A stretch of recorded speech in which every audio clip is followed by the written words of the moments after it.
amigos do nosso canal. Hoje nós temos conosco um youtuber que tem um canal muito interessante. O nome dele é André Carpano e ele vai estar conversando com a gente e explicando e contando um pouquinho sobre a proposta do seu canal. Bem-vindo, irmão André Carpano. Muito obrigado, satisfação e grande alegria estar aqui no canal de vocês, falando um pouquinho mais sobre a minha vida. Motivo de muita alegria e grande satisfação. A satisfação é toda nossa. E nós queremos começar te perguntando, há quanto tempo o irmão está no YouTube e com este canal que tem o seu nome, né? André Carpano. Olha, na realidade, eu criei o canal em 2011, no dia 12 de janeiro de 2011, mas eu tinha ele apenas por ter o canal, porque eu gostava muito de vídeos da teoria da conspiração, esse tipo de coisa, e para eu poder comentar, eu abri o canal no YouTube só para comentar. O tempo passou, e depois de 2016, foi quando eu fiz o meu primeiro vídeo, mas ainda não tinha me dedicado ao canal. A partir do momento que eu decidi mesmo, falei assim, hoje é o momento que eu vou agora fazer vídeos para o YouTube, vou me dedicar a isso, foi praticamente final de 2016 para 2017. Foi ali, então, que eu dei o pontapé inicial. Aí, de lá para cá, estamos aí. Isso aí. E como é que surgiu, né, essa iniciativa de ter um canal para tratar de temas tão polêmicos, tão delicados, né, assim, de fatos que acontecem no meio evangélico? Explica um pouquinho da proposta do seu canal para nós. Boa pergunta, excelente pergunta. No caso, a proposta do canal André Carpano, não que eu seja um personagem, não é isso, mas, ao mesmo tempo, eu quero trazer algumas coisas que eu já tinha por hábito fazer, só que não me permitiam na igreja. Tem um histórico que eu passei numa Assembleia de Deus, passei em 3 ministérios, depois a gente conversa um pouco sobre isso. Passei por 3 ministérios da Assembleia de Deus, e na ocasião eu fazia de tudo para pregar e ninguém me dava ouvidos, ninguém queria saber. E, de repente, eu decidi fazer o oposto, começar a pregar no YouTube, mas trazer a palavra para o YouTube, não no sentido apenas da ministração para quem ganha almas. Muitas pessoas pensam que pregar o evangelho é só ganhar almas. Muitas pessoas pensam que a ministração do evangelho não é, no caso, corrigir quem está em cima do púlpito, não é corrigir quem... quando eu me refiro a pessoas que estão em cima do púlpito, é aquelas que estão lá, mas sabem que estão aprontando coisa errada. Não é corrigir aquela pessoa que se julga um profeta do Senhor, mas de profeta não tem absolutamente nada. Então, o propósito era esse, só que eu não sabia no início como que eu ia fazer, e um certo dia me deu aquele estalo na cabeça, né? Não vou dizer que foi revelação, né? Mas me deu aquela coisa, começa com isso daqui, eu comecei e estamos aí até hoje.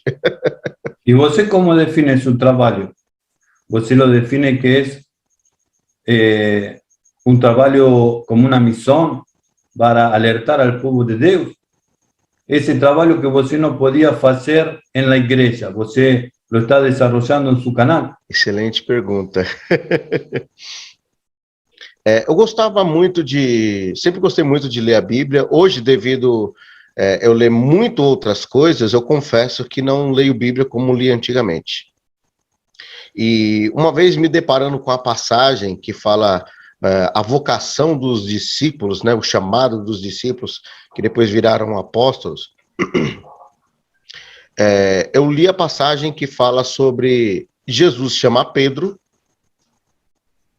e notar que João estava consertando as redes. Quando todo mundo fala sobre a pregação do chamado de Pedro, fala sobre o fato de pescar. Só que me chamou muita atenção o fato de consertar as redes. E a proposta sempre foi dessa, de consertar as redes. na hora que eu li essa passagem, algo me chamou, falou assim, opa, peraí, pregar o evangelho não é apenas a pessoa ganhar almas, mas é necessário consertar a rede. E depois eu fui estudar como era consertar as redes, e eu entendi que para consertar a rede, primeiro, é um serviço artesanal. E não existe curso para isso. Com todo respeito aos teólogos, mas você vê que existe curso de teologia, curso de missiologia, enfim, tudo isso, mas para consertar a rede não existe. Ganhar alma tem. E a coisa de consertar a rede, além de ser algo artesanal, é uma coisa que você tem que entender do contexto. Você tem que entender, porque tem rede, por exemplo, por incrível que pareça, eu fui estudar para saber muito a fundo. Tem rede que apodrece e você tem que cortar ao redor dela para poder costurar. Existe rede que não compensa costurar. E existe aquelas redes que tem um furo pequeno e às vezes você deixando ele mais largo, você consegue ali trabalhar melhor. E pouco a pouco eu fui entendendo isso, que se encaixa perfeitamente na proposta do canal e o que eu tenho trabalhado ultimamente. Lógico, nesse ínterim, muitas outras coisas vieram aparecendo, né? Mas a ênfase maior sempre foi o consertar as redes. E estamos aí até hoje. Muito interessante, né, essa comparação de consertar as redes, né? Às vezes as pessoas não param para pensar nisso, mas é verdade. Né? A igreja do Senhor precisa estar na verdade, ela precisa andar no caminho da verdade, né? E o próprio Deus falou, né? Meu povo perece por falta de conhecimento. E Deus tem levantado aí pessoas como o irmão, né? Que através do YouTube tem levado as pessoas a refletirem, a abrir os olhos para certas coisas que não podem ser admitidas, né? Em nome do nosso Deus, que muitos estão fazendo por aí, né? Isso é muito interessante. E tem um detalhe, desculpa lhe cortar, mas eu vejo que muitas pessoas querem ser pescadores. Nem todo pescador quer consertar a rede. Pescar quer, mas consertar a rede não. E eu entendi que eu tinha que consertar a rede. Foi por isso que eu me empenhei tanto no canal. Pode continuar. Mas esse trabalho lhe está trazendo algumas complicações, né? Pessoas que lo juzgan, pessoas que dividen. Usted está dividiendo las aguas como hizo Moisés. Está la gente que odia al Señor y hay gente que lo ama y lo apoya, ¿no? Sim, existem muitas pessoas que não entendem a proposta, muitas pessoas que, além de não entender, elas agem de outra forma, que vai no caminho oposto. Por exemplo, eu já arrumei muita briga e até fui processado por pastor por contar um caso que um pastor brigou com o outro, e eu fui contar e fui processado. Então, existe muito isso daí. Acontece muito. E engraçado que a própria Bíblia fala, né? Que o pastor, ele não pode... O cristão, melhor dizendo, ele não deve levar a júri o seu irmão. São coisas que a igreja deve resolver. Só que o pastor foi na contramão da própria palavra de Deus. Mas, enfim, são coisas que acontecem. Mas também, de vez em quando a gente... Você foi amaldiçoado por um reverendo, não sei lá, no Brasil, muito importante. Ainda está vivo, né? Graças a Deus. Graças a Deus. Fazendo a entrevista. Graças a Deus. No sábado passado, o sábado 21 de agosto, exatamente 12:35, horário de Brasília, o apóstolo Valdemiro Santiago, no meio do seu culto, falou para todo o Brasil que eu tinha 7 dias de vida. Falou um bocado de coisa lá, né, aquele autoritarismo dele, aquele jeitão todo. E eu falei para ele que isso daí era um crime o que ele estava fazendo, né, porque ele está ameaçando.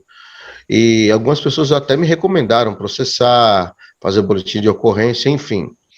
Depois disso, algumas pessoas vieram me ofender, vieram me xingar. Hoje mesmo, há mais ou menos umas 2 horas da tarde, 1h30, 2 horas da tarde, um rapaz mandou um bocado de áudio falando um monte de besteira, e ele falou que era um homem do fogo, que era do manto, e se eu, se eu discordasse dele um pingo, Deus iria pesar a mão em mim. Eu falei, vixe, mais um para a coleção. Isso daí é uma rotina na minha vida. Desde a primeira denúncia que eu fiz, eu escutei muita coisa, que o primeiro foi o Davi Miranda. Logo que ele faleceu, foi o caso do filho dele, foi tomar presidência, e nós vazamos um áudio, uma conversa que ele teve com uma fiel da igreja, novinha, e ele queria ver ela todos os fins de semana em alguns motéis. E ela morava em outro estado, não é aqui de São Paulo, não. Depois vieram outros, e a partir de então, constantemente eu escuto. Agora, essa do Valdemiro superou todas. Essa daí superou todas, mas... Señor, ¿cómo liga con eso en su corazón, en su alma, en su espíritu? ¿Cómo liga? Porque el Señor es cristão. Entonces, también uno es cristão y siente, ¿no? Siente el peso, ¿no? Del dor, de que otra gente no entiende la propuesta de nosso trabalho. Sim, na realidade eu sinto muito quando acontece esse tipo de coisa e confesso que não é fácil. Porém, por incrível que pareça, eu recebi tantas mensagens de apoio, de carinho, orações, vídeos, relatos, enfim, muita gente me apoiando, porque eu percebo que esse tipo de denúncia, esse tipo de trabalho que nós fazemos no YouTube, chama a atenção de muitas pessoas. E a maioria, posso dizer que 95% dizem o seguinte: André, você é a nossa voz, porque nós não podemos falar o que você fala. Gostaríamos de estar no seu lugar, mas infelizmente não podemos. Algumas pessoas têm a família toda dentro da igreja. Se falar isso daqui, toda a família pode sofrer uma represália. Outras pessoas são cônjuges, né, de alguém que tem um cargo na igreja, não pode falar nada, ou até a pessoa tem um cargo na igreja e também não pode falar. E quando, além de Deus e do Espírito Santo me confortar, quando eu vejo esses relatos, eu escuto essas pessoas, tem gente que pensa que não, mas eu respondo por mim. O André Carpano conversa com os seus inscritos todos os dias. Não respondo todo mundo todo dia, porque é muita gente, mas eu converso com os meus inscritos todos os dias. E me ajuda muito, pode falar. Que a gente assim, pode ver, né, que nas escrituras também, aqueles profetas que eram levantados por Deus no meio do povo de Israel para denunciar o pecado, né, para denunciar quando Israel estava se voltando contra Deus, contra os princípios de Deus, eles eram perseguidos, muitas vezes, né, amaldiçoavam, diziam que eles eram falsos profetas, sofreram para levar a verdade para o povo. Eles sofriam, padeceram, né? A gente vê que hoje não é diferente. Uma coisa que veio também, o que eu me lembrei, uma pergunta que eu me lembrei, o senhor também recebe muitas mensagens positivas, muitos comentários positivos, como o irmão acabou de dizer, né? Pessoas que admiram, que acompanham o seu trabalho, que dão graças a Deus por ter uma voz que possa realmente estar falando por eles, né? Existe, assim, algum comentário que tenha ali marcado de forma positiva, que o irmão parou para pensar assim, olha, vale a pena continuar por estes, né, por estes irmãos, por ouvir esse tipo de resposta, né, de feedback, vale a pena continuar? Existe, assim, algo que tenha ali marcado, que o irmão possa estar compartilhando conosco agora? Olha, eu recebo muitos comentários, muitos. Teve dois em especial que assim, me chamou a atenção de uma forma que, assim, eu procuro não me emocionar quando eu toco nesse assunto. Uma foi uma pessoa que me procurou perguntando se eu batizava. Eu falei, não, eu não fui chamado para batizar. A pessoa tinha essa necessidade de batizar em águas. Aí eu expliquei e tal. E essa pessoa falou assim, André, eu tinha depressão e assistindo seus vídeos, eu estou vencendo a depressão. Então, isso para mim é algo assim marcante. E teve outra, assim, que falou uma coisa que eu não me esqueço nunca. Ela chegou assim em mim e falou assim: olha, André, eu ia me matar. E assistindo um dos seus vídeos, mexeu muito comigo e me deu esperança de lutar. E a pessoa começou a falar a situação que ela passava na igreja e tal, e a sua família. E, assim, esse tipo de coisa não tem... Não há nada nessa terra que pague isso. Não há nada.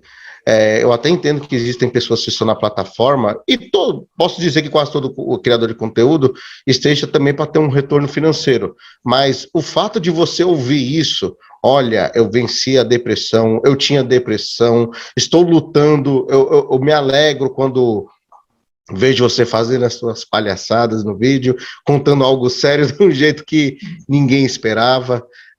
Quando a pessoa chega ao ponto de falar assim, eu ontem ia tirar minha própria vida, mas por causa de um vídeo seu eu estou refletindo, não há nada que pague isso, não há nada que pague. Nós temos acompanhado o seu trabalho e realmente o irmão aborda os assuntos que são tão pesados, mas de uma forma assim bem descontraída, né, que tem momentos que a gente até ri. É um assunto tão sério, mas a gente acaba rindo, porque tem coisas que são fatos que acontecem que são tão incoerentes, né? E as pessoas às vezes não veem que é uma incoerência tal que não tem nada a ver com o evangelho, né? Aquilo ali, o irmão está abrindo os olhos dessas pessoas, mas de uma forma assim bem leve, bem descontraída, que realmente vale a pena a gente estar assistindo, né? O irmão falou assim que uma seguidora do seu canal perguntou, né, que seu irmão batizava, né? E isso me fez recordar algo, de lhe perguntar algo. A sua trajetória cristã, o irmão já fez parte de alguma denominação, assim, e foi obreiro, teve alguma função, algum cargo numa alguma denominação evangélica? Sim. Eu tive uma experiência de 15 anos de Assembleia de Deus. Eu costumo dizer que Jesus me aceitou, não fui eu que aceitei ele. Quando Jesus me aceitou, no início dos anos 2000, eu me dediquei tanto, assim, aquela sede, né, de buscar a palavra. Quando eu falo isso, tem gente que fala que eu sou louco. Logo nos primeiros anos da minha conversão, eu li a Bíblia 3 vezes de tanta sede que eu tinha. Ouvia muitas pregações, enfim, eu era muito dedicado. Aconteceu um problema numa assembleia, a primeira que eu fiz parte, que era a Assembleia de Deus Missão, aqui em Santo André. Inclusive, quando a cantora Fabiana Anastácio estava regendo, ela não era famosa, a mocidade que era da igreja sede, eu estava lá. Eu fiz parte disso. E eu posso dizer que estava lá. Muitos amigos, meus irmãos em Cristo, que alguns estão, outros não, também fizeram parte dessa época.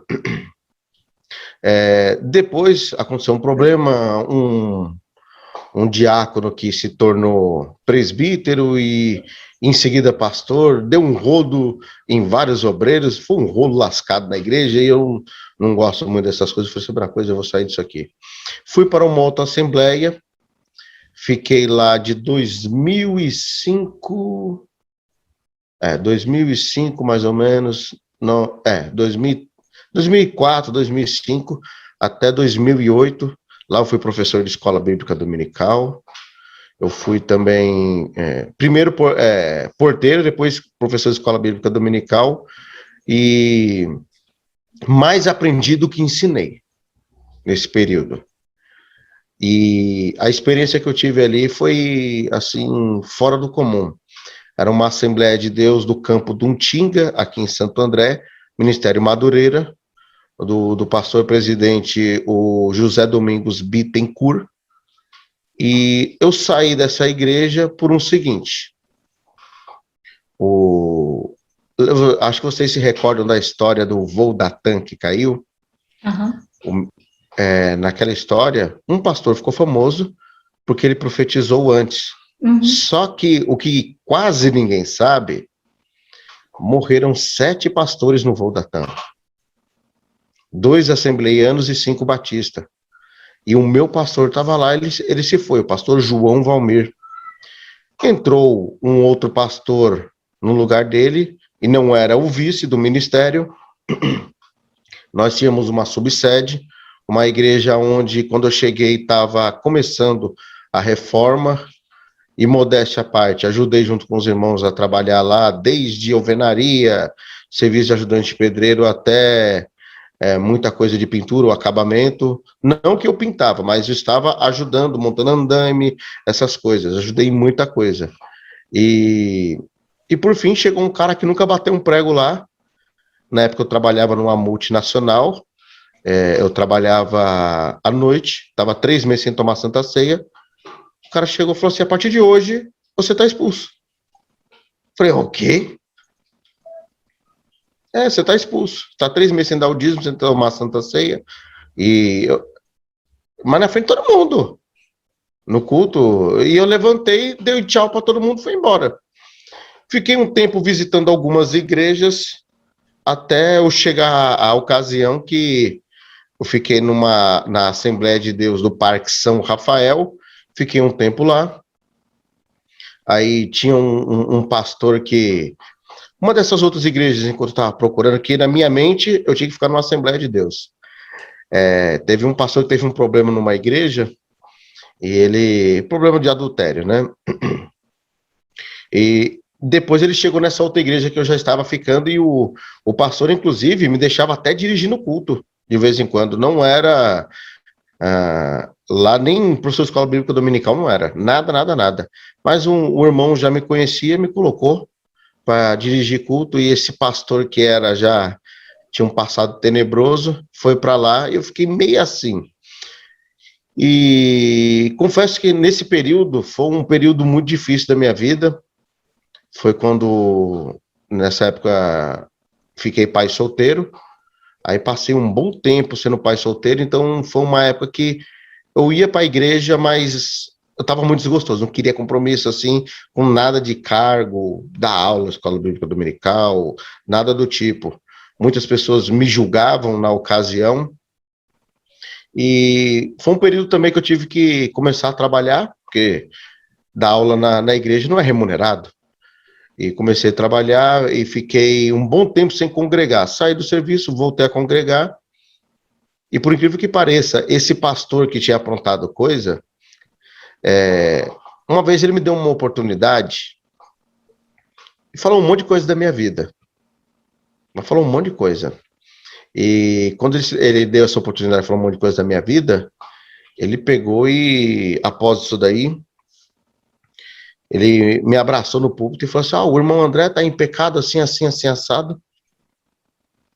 Eu fiquei assim, sabe, sem reação na hora. Sentei no banco da igreja e chorei. E foi um período muito difícil, como eu falei. Eu era pai solteiro, e o que foi dito contra mim depois foi revertido, porque as palavras não convinham com o meu não batia com o meu testemunho. Me acusavam de um monte de coisa, e quando viram que eu passei anos e anos, pai solteiro de 2 meninos, só trabalhava, cuidava com eles. Quando me viam com meus filhos, eu não estava aprontando, não estava bebendo, não estava fumando, não estava fazendo nada de errado, estava com os meus filhos, mudou o conceito de muitas pessoas. Depois disso, eu trabalhava muito, quase não tinha tempo, ia de vez em quando na igreja. Aí foi o período que eu voltei.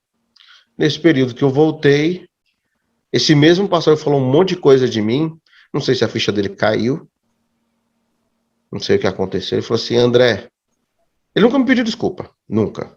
Ele falou assim: André, vou te separar para o diaconato. Tudo bem.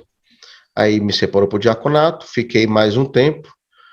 Houve um problema ministerial onde os fiéis da instituição foram no barulho, né, de um certo diácono que tinha lá. O cara chegou, era diácono, nunca apresentou uma credencial nem nada. Depois, do nada, ele se tornou presbítero só de boca. Depois já era pastor só de boca.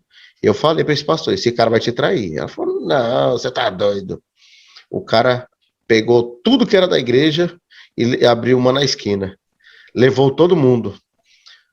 Na ocasião, fizeram isso, fechou o ministério. Quando fechou o ministério, o pastor, presidente e o vice visitou todo mundo, menos eu. Até hoje eu espero. Visitou todo mundo. Até hoje eu espero. Então, eu tô aqui em casa fazendo vídeos. Foi na época que eu comecei a fazer vídeo. Mas, resumindo, foi essa experiência. Pode falar. ¿Você tem alguma outra igreja mais que haya passado? Não. A minha experiência com a igreja foi só essa daí, porque minha família é tudo da Umbanda e do Candomblé. A família de casa, né? Eu tenho tios e primos que são da congregação, mas eu fui uma vez só na congregação cristã com um amigo meu e nunca mais voltei. Agora, Mas você não... tem experiência com o mundo espiritual, porque se sua família é del candomblé, você também na igreja conhece o mundo espiritual de los dois lados, né? Sim, posso dizer, conheço os dois extremos. Assim você, por exemplo, como foi que foi liberto, que se rompeu essa corrente? Como se rompeu em você? Olha, é assim, eu fui nascido e criado em um terreiro de macumba, Umbanda e Candomblé. O terreiro Caboclo Pena Verde. E eu esqueci o nome da outra entidade agora que minha mãe colocou, Zé da Jurema.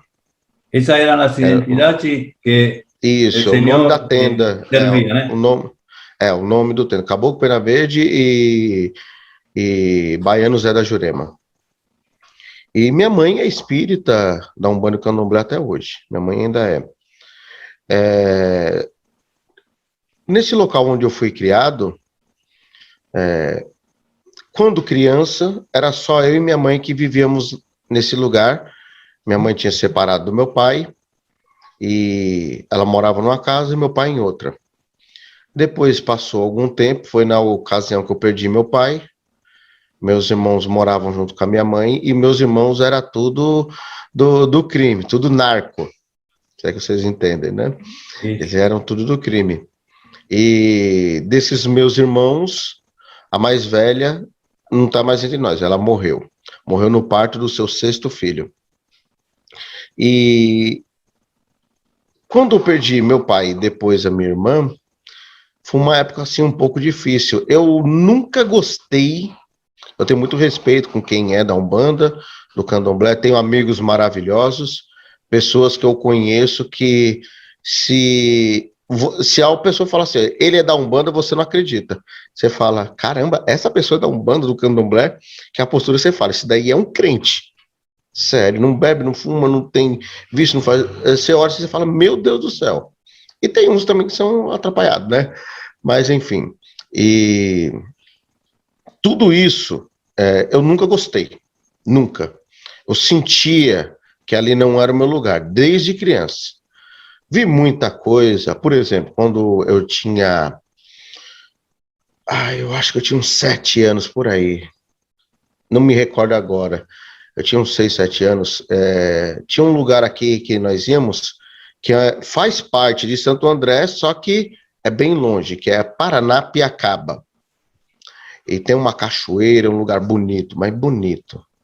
Inclusive fizeram uma novela nesse lugar. Eu não me lembro agora o nome da novela que fizeram, mas é um lugar que tem um castelo lá para Paranapiacaba. Muito verde, enfim. Nós íamos muito para lá, minha mãe ia fazer os trabalhos, eu tinha que ir, criança, e eu via umas coisas no caminho, e um dia eu fui falar, mãe, eu tô vendo tal coisa ali na pedra, e as entidades falavam assim, você não pode contar não. Eu falava, eu vou ficar vendo isso daí, sozinho, Deus me defenda. Uma vez eu vi uma entidade na porta do banheiro da casa da minha mãe. Na hora que eu vi assim, eu falei, meu Deus do céu, o que é isso? Enfim, eu via muita coisa assim quando pequeno. Daí eu comecei a contar, parei de ver. E eles sempre falavam, não deixa de contar, aliás, não pode contar, você tem que guardar o segredo. Eu falei, não, vai que esse bicho aí aparece aí, não... eu morria de medo dessas coisas na época. E assim, eu tinha muito isso quando criança. Depois eu comecei a sonhar com muita coisa. Depois de um certo tempo. Comecei a sonhar com muita coisa. Mas eu sentia que ali não era o meu lugar e que eu não nasci para isso. Já sentia desde criança. Algo me incomodava. E teve um colega meu, depois que meu pai faleceu, eu tive uma coisa que, além de ser um conforto para mim, foi algo que me levou por muitos anos, que eu comecei a dançar break. Fui para a cultura hip hop, comecei a dançar break, depois fui praticar Kung Fu, mas praticar Kung Fu não pelo fato de ser alguém que cultua, né, a crença budista, não, é porque eu gostava mesmo da questão de luta, e por incrível que pareça, todo mundo que dança, luta alguma coisa, ou desenha ou canta. Não me pergunte por quê, mas eu fazia essas 4 coisas. E eu sinto que isso daí meio que me afastou de muita coisa. Quando eu comecei a dançar, a pessoa não podia beber, não podia fumar, não podia fazer um monte de coisa. O único vício que eu tive na minha vida foi o vício do cigarro. Mas graças a Deus eu nunca fui alguém apegado à bebida, enfim. E eu acredito que foi um modo que Deus preparou um caminho para me seguir ali, e eu digo que é o meu caminho de Damasco. E teve um cara que chegou em mim, que eu conheci dançando break, e ele falou assim, você sabia que a entidade tal que aparece em tal canto, o nome dela não é esse de verdade? Eu falei, como assim? E começou a explicar, essa entidade que aparece com tal nome, o nome verdadeiro não é esse, é outro. E eu sempre fui muito curioso, fui começar a estudar, para entender. E foi na época que eu comecei a ler um pouco da Bíblia, e o cara ainda, para calhar na ocasião, caiu certinho, começou a passar na Globo aquele filme, já era antigo, né, mas começou a reprisar bastante aquele filme Os 10 Mandamentos, o original, o antigo, com aquele ator lá que fez o Planeta dos Macacos, né? Começou a mostrar aquele filme direto. E eu falei, opa, o que esse cara tá falando é verdade. A história de Moisés fala, né, sobre a questão de entidades, o que Deus fala sobre a adoração a imagens, e aquilo começou a martelar na minha cabeça. Só que aí eu tinha 15 anos na época, isso, 14 para 15 anos. E começou a martelar na minha cabeça, até o dia que germinou. Quando germinou, eu estava com 18 para 19 anos. Aí, um amigo meu que dançava comigo falava, vamos para a igreja, vamos para a igreja. Eu nunca ia. Chegou um dia que eu sonhei. Eu nunca tinha ouvido falar em arrebatamento. Nunca. Na ocasião, eu tinha uma namorada e eu sonhei que vi esse meu amigo. Nunca contei isso para ninguém, hein? Assim, no YouTube, nunca contei isso. Inclusive aqui, primeira mão, né? Primeira mão. Eu sonhei que estava num lugar escuro, uma pedra batia na lua e eu escutava o barulho. E todo mundo ficava assustado. E esse meu amigo, ele estava numa espécie de uma estrada e tinha uma igreja. Você via as pessoas lá de dentro porque o muro dela dava mais ou menos na altura da cintura. Pouca coisa para cima da cintura. E tinha aquelas portas parecendo de faroeste, sabe? Que não tranca, né? Fica assim, abre os dois lados. E esse meu amigo falava assim, vem pra cá que não há tempo. Daí eu falava assim, peraí que eu vou buscar fulana e já volto. E eu pegava e ia olhar pra ela que ela tava numa rua do lado. Eu ia lá procurar ela. Quando eu voltava, cadê a igreja? Mas acordei desesperado. Desesperado. Eu nunca tinha ouvido falar em arrebatamento. E eu fui falar com ele, e ele falou do arrebatamento da igreja. Eu falei, meu Deus do céu, eu preciso logo buscar Jesus.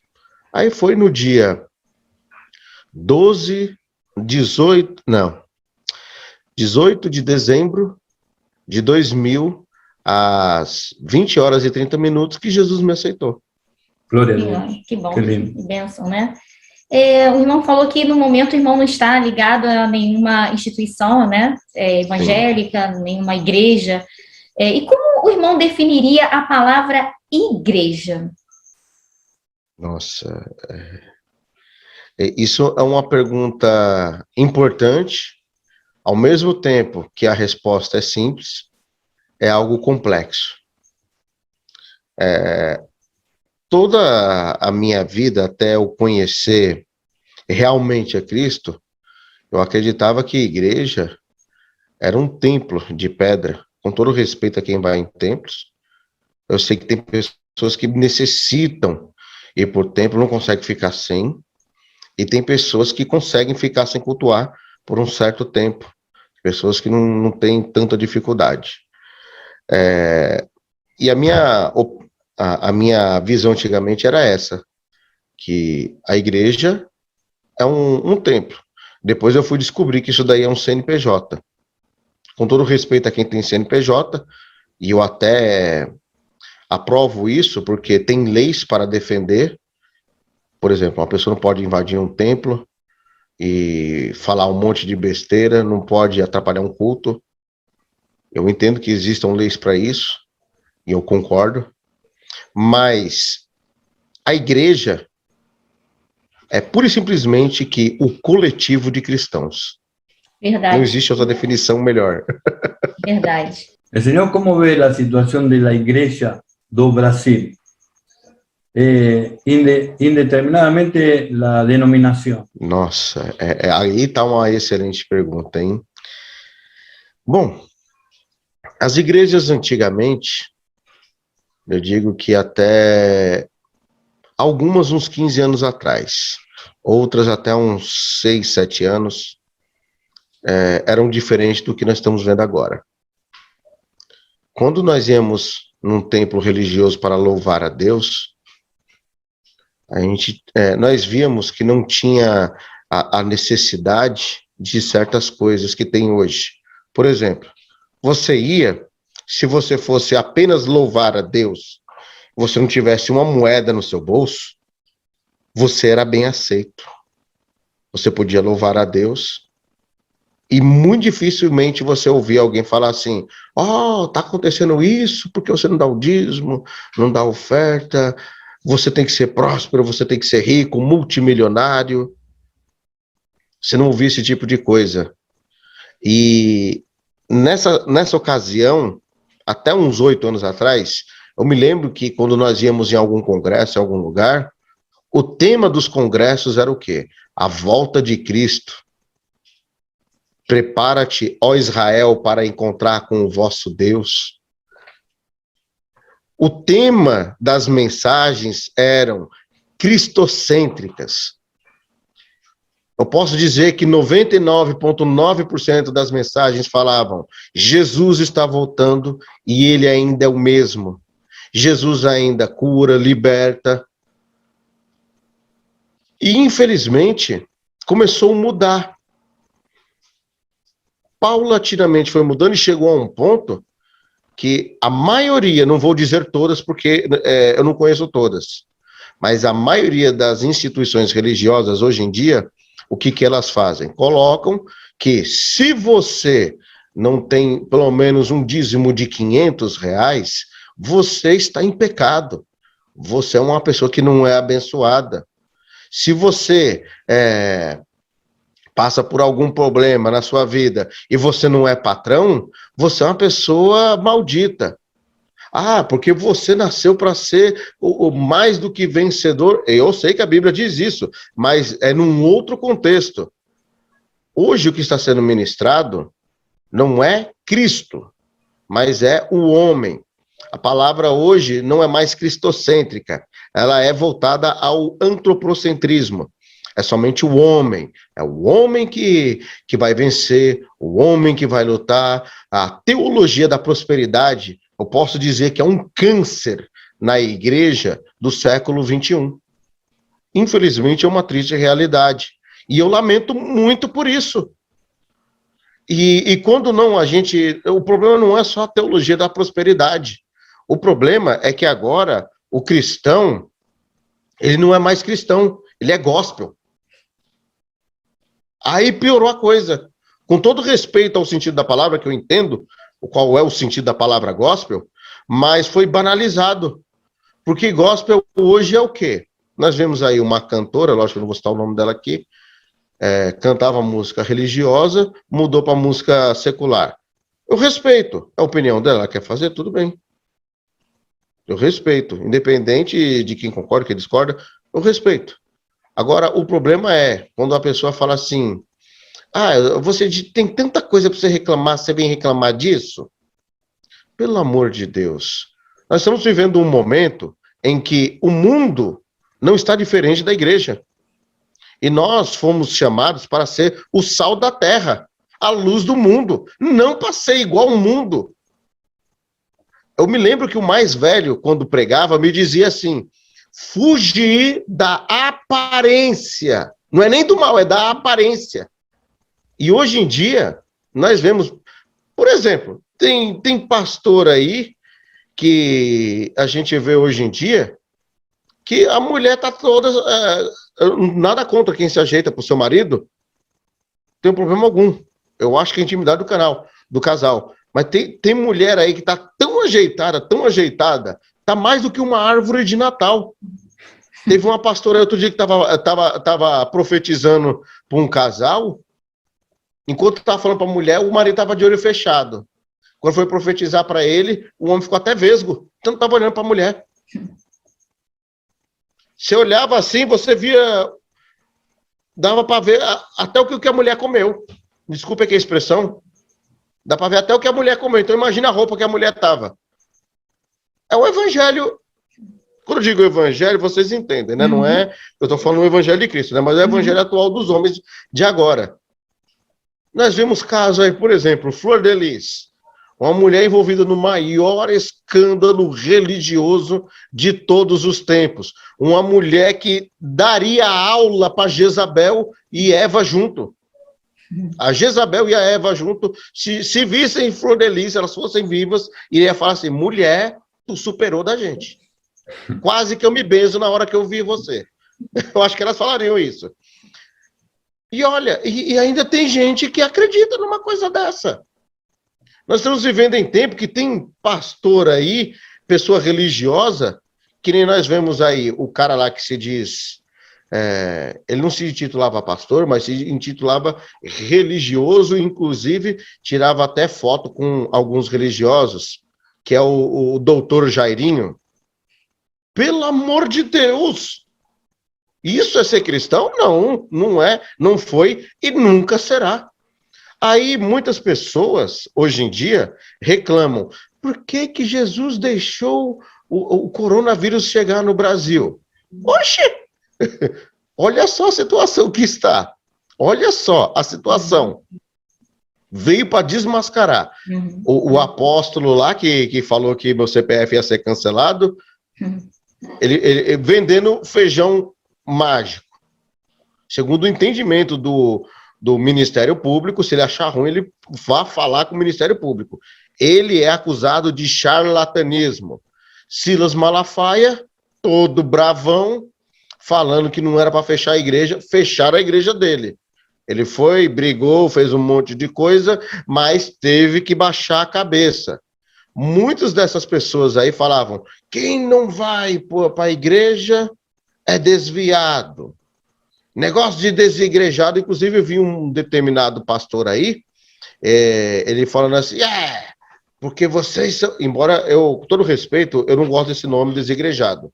Eu prefiro chamar de destemplado, porque desigrejado é quem deixou de ser igreja. Aí já apostatou da fé, e é outra coisa. E vem falar, desigrejado, não sei o que lá. Aí você vai ver, o camarada teve que passar meses e meses sem poder congregar. Não é que eu estou a favor do vírus, nem nada disso, mas como Deus esmiuça o coração desses camaradas. Como que Deus foi torcendo eles e falando assim, olha, vocês estão mexendo com a minha noiva, falando que eles são isso, isso e isso, eu vou dar uma experiência para vocês também. Vou deixar vocês um tempo sem congregar para vocês sentirem na pele como é bom isso e alguém apontar o dedo na tua cara e falar que você não é cristão, só para você sentir na pele. E é o que nós estamos vendo agora. É o que nós estamos vendo agora. Valdemiro se desesperou, o outro lá, o Malafaia, entrou também num desespero lascado. Edir Macedo, então, nem se fale. Edir Macedo, então, nem se fale. E a gente pode concluir aqui o quê? Olha como Deus está quebrando essa igreja atual. Como Deus está atuando em tudo isso. Eu até lamento algumas pessoas que se foram nisso daí, não tenho prazer em ver esse tipo de coisa, mas eu entendo que Deus até tirou muita gente, livrou de sofrimento, porque muitos deles não iam aguentar ver como a igreja está hoje em dia. E eu tenho certeza que coisas que estão acontecendo vieram principalmente para Deus desmascarar os tais. Muito importante a sua colocação, e a gente tem que refletir mesmo nessas coisas, porque não pode continuar como está, né? Deus, ele tá, eu creio que Deus, ele está começando a fazer uma separação, né? Ele já está começando a mostrar o joio e o trigo, porque ele está preparando a sua igreja. A igreja, ele não pode voltar a encontrar uma igreja totalmente desconcertada, né? Como o irmão colocou no início da entrevista, né? É necessário consertar as redes, é necessário consertar a igreja para que Jesus possa realmente voltar a encontrar um povo que ele tenha condições de levar com ele, né? E isso está acontecendo. A gente está começando a ver quem é quem, né? E outra colocação importante que o irmão fez também é como a gente vai ser desigrejada, né? A igreja somos nós, nós somos a igreja. Então, como podemos sair de nós mesmos, né? A igreja são os cristãos, é verdade. Então, o irmão André Carpano, o irmão também falou em certo vídeo que o irmão tem 8 profissões, né?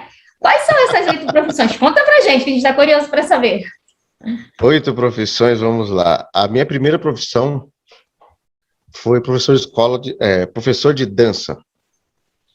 E a escola minha foi em vários lugares, né?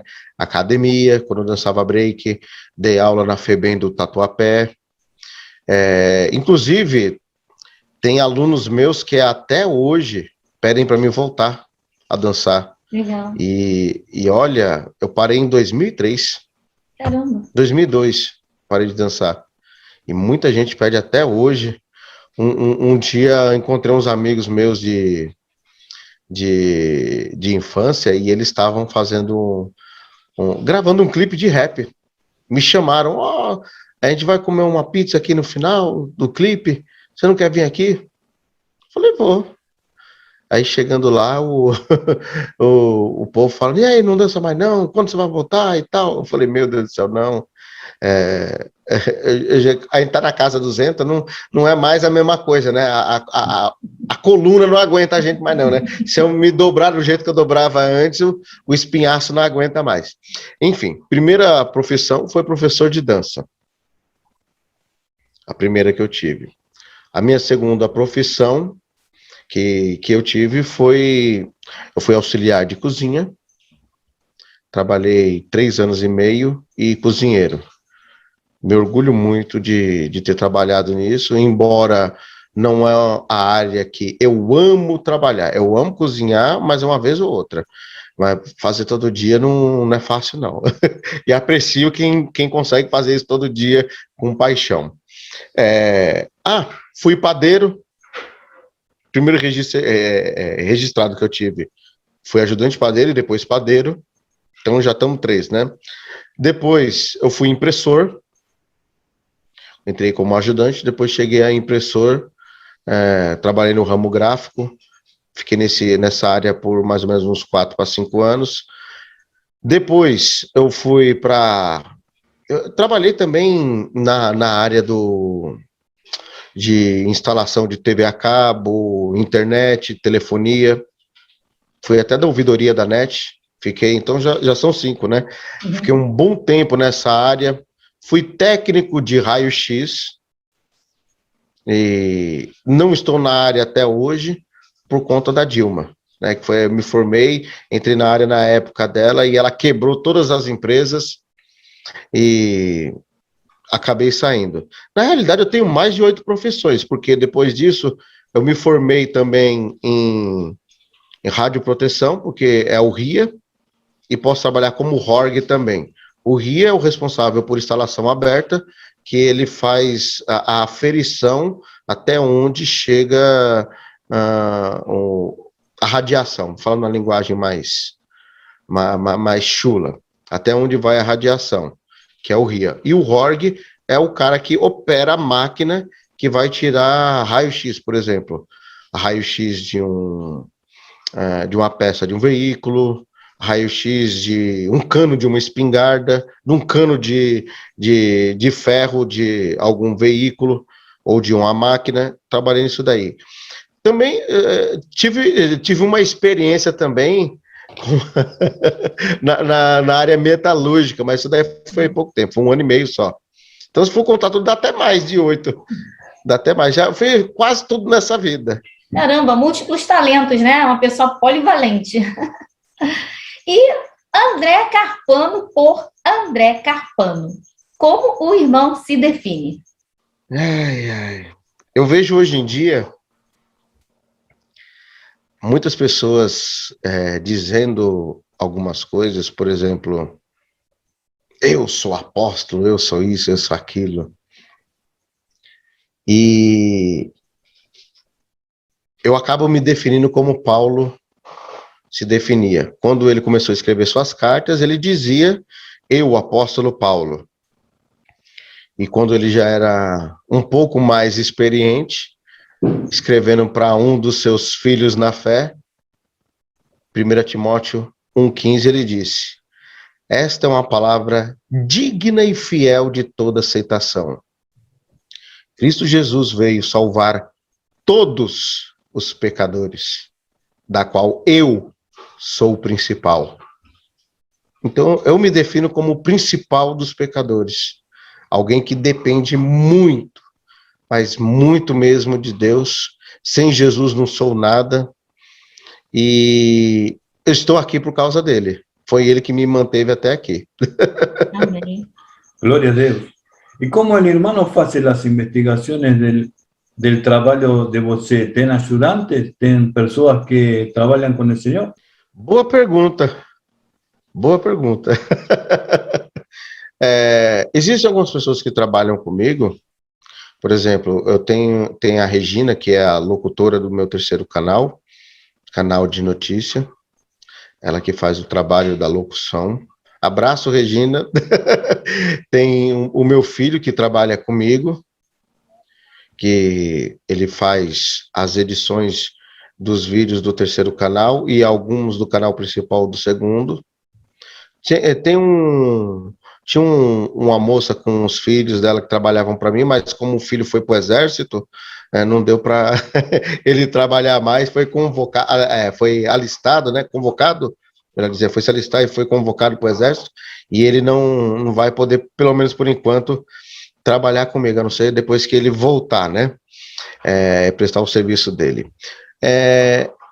E muitas das informações, por incrível que pareça, além de Jesus me apontar, me trazer informações, eu devo também a muitos inscritos, porque as pessoas acabam vendo seriedade no trabalho e falam, eu tenho tal fonte, assim, assim, assim, assado.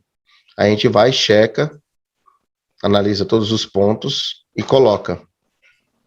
Aí, como eu comecei, por exemplo, trazendo algumas informações que estavam a princípio, caso Flor de Lis, o que aparecia nos portais, isso chamou a atenção de muitas pessoas, até pessoas que conhecem ela pessoalmente, pessoas do convívio da sua casa, não que moravam lá, mas que conviviam, tiveram uma boa experiência com ela, vieram nos procurar. Aí disso daí acabou vindo outra, que nem o caso Samuel Mariano. Muita gente que convive ou conviveu com ele, vem e passa informação. Aí eu posso dizer que é Deus quem manda as pessoas, né? Interessante, né, essa cooperação.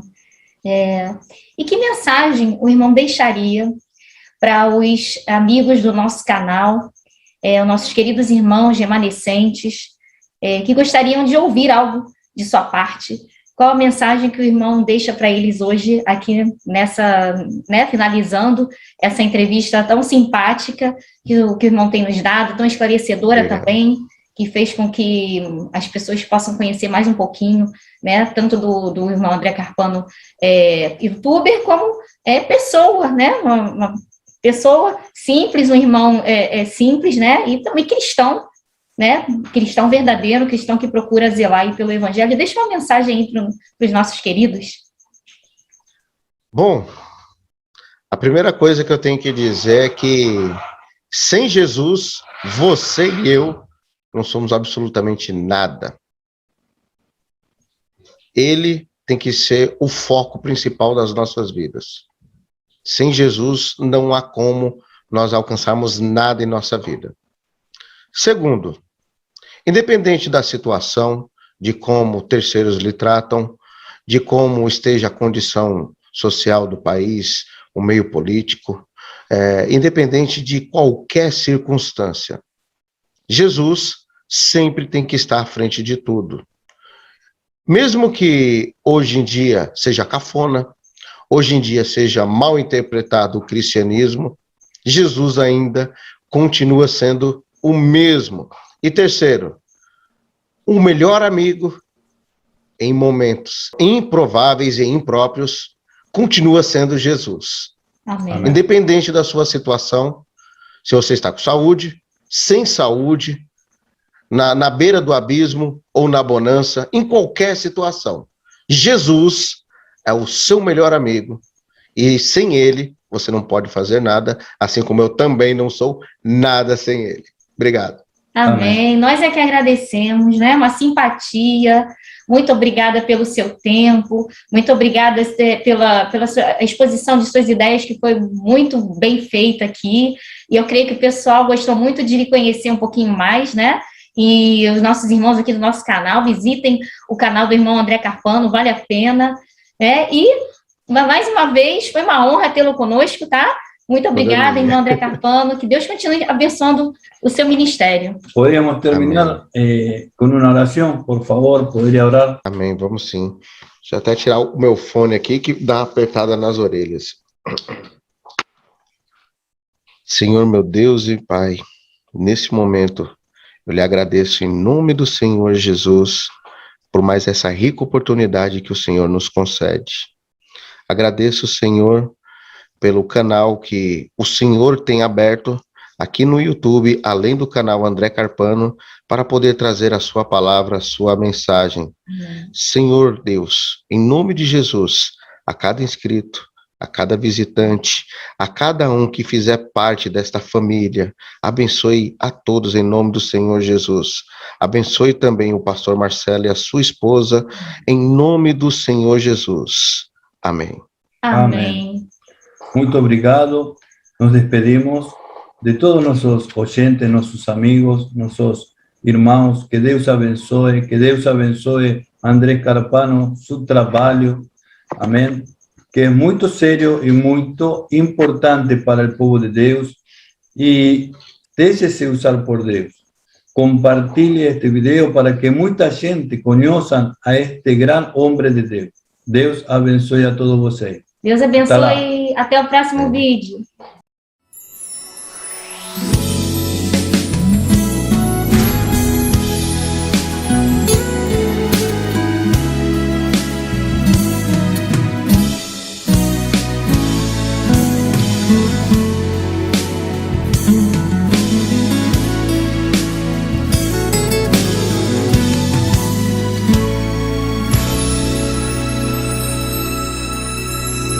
Dependo de tu unción, Señor, dependo de tu gracia. No hay razón alguna en mi vida sin tenerte. Y veo tu actuar y tu cuidado sobre mí. Conduces mi camino y me haces conocerte. Solo